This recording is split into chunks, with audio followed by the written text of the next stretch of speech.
Hey everyone, Joe here. Well, today I thought I'd make a little vlog talking about the power of Speedlites versus studio strobes.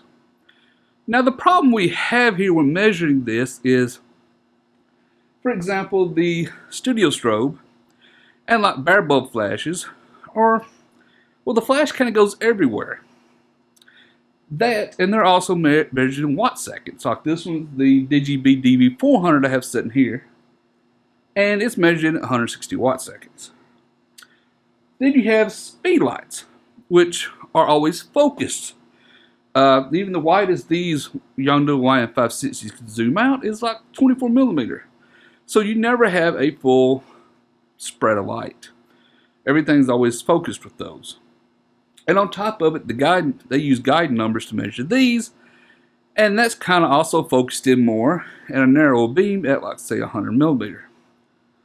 So how do we measure to see how much power or how many speedlights it takes to equal a studio strobe? So I've been testing this, and the only real way to come up with a sure answer is to actually bounce them off something, and to keep that reflector also equal distance from the strobe or the light.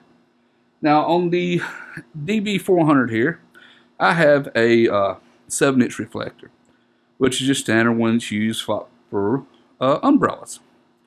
And of course I have two silver umbrellas, and I have a tri-shoe here for my speedlights, and it flashing them in. Now, I'm sure somebody's going to argue that this isn't correct, but to be honest, that's the best way I can measure them. And because if you get the regular speedlight and you flash it out here, just one speedlight equals pretty much the power of the studio strobe when it's flashing directly towards you, which we know is not the case, because that's the speedlight's focusing the power out. With the studio strobe, the power is not as focused, even with the 7-inch reflector. And you can change the power of your studio strobes depending on the reflector, but we don't really know which reflector is actually 24 degrees. But the best way to do this is just get two matching umbrellas, pop it into them, and whatever the light comes back is what we can figure out. So I did this, and it finally gave me the results I was looking for. But this still isn't technically, scientific method was correct. It really isn't. There is no real true way to measure this precisely. Because I'm probably sure if I took the 7-inch reflector off the Alien B over here, or the DGB, whatever you want to call it, that it could also change the output, because then the light would be going further out everywhere. And if we put the studio strobe in, say, like a softbox, this is the speedlights, then it's going to have different output coming out of the softbox as well. So there's a lot of variables go into it, but most people who are going to be using either or are going to want to shoot them into a reflector, say if there's outdoors. And, well, got umbrellas. So this is the best way I know to test this, and I think it's probably the most accurate, because from what I've always read up on, it normally takes about 3 speedlights to equal a 160 watt second strobe, which seems to be the case. So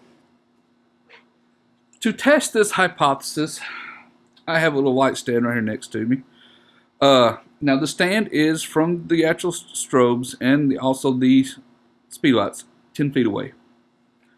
So if I get this, let me turn it on. And let's fire up the lights. Okay, good to go there. I'll pop it right here, f6.3. No matter where I move it around in here, in this, always comes in about f6.3. So that seems to be pretty consistent light coming back through. Okay. Well, let me get the Cyber Commander and make sure that's on. There we go. And we pop it right here, f6.3. Pop it up here, f6.3. Down there, f6.3 as well. So, if anybody's wondering how many studio strobes it take to equal a 160 watt second DGB 400, well, 3 of your speedlights that normally get a guide number of 58. Now the speedlights are, like I said again, at 24 millimeter, and that is the standard reflector that comes with it. So if you have the DB800, which is 320 watt seconds, well, how many does that equal? Well, we have to double, since the DB800 is a full stop brighter than the DB400. That means we have to double the amount of speedlights we have over there, which we have 3. So that means it would take 6 speedlights to equal the DGB800, and 3 speedlights to equal the power of the DGB 400. So why would you want the studio strobe if you already have, like the 3 speedlights? Well, cost-wise, yeah, the speedlights still are a little bit cheaper.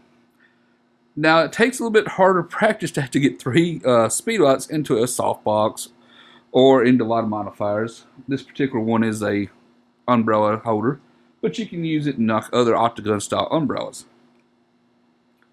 But here's the biggest thing. Watch me pop the alien bee here. Okay, as you can hear, about a half second to a second later, there we go. That's at full power, and that's how quick it refreshes. Alright, so listen to the speedlights, and this is on full batteries, fully charged batteries. About 5 seconds here. Let's go. 1 Mississippi, 2 Mississippi, 3 Mississippi. Alright, well, altogether about 3.5, 4 seconds. Versus half a second with the DB400. So, on top of it, plus you get a nice 75 watt, actually 75 watt actual watts model lamp in it, which is equivalent to 400 watts. All daylight balanced about 5500K. So there you go. There's why you may want to consider the studio strobe over the speedlights, and that's also how much power it takes for speedlights to equal a studio strobe. Now, keep in mind, if you go to different manufacturers, they all rate them differently, and Policy Buff seems to be really good at keeping these very honest on how they rate theirs. That's always a plus, and that gives you an idea of how much wattage it takes. So if you get to the Einstein, since Policy Buff made them, well, that would be 12 speedlights to equal the Einstein 640 watt second strobe. 6 speedlights for the DB800, 3 speedlights for the DB400. So anyway, that's it for this quick vlog. It's something I was testing out, and I thought I'd share the results with everybody. So anyway, see y'all in the next video.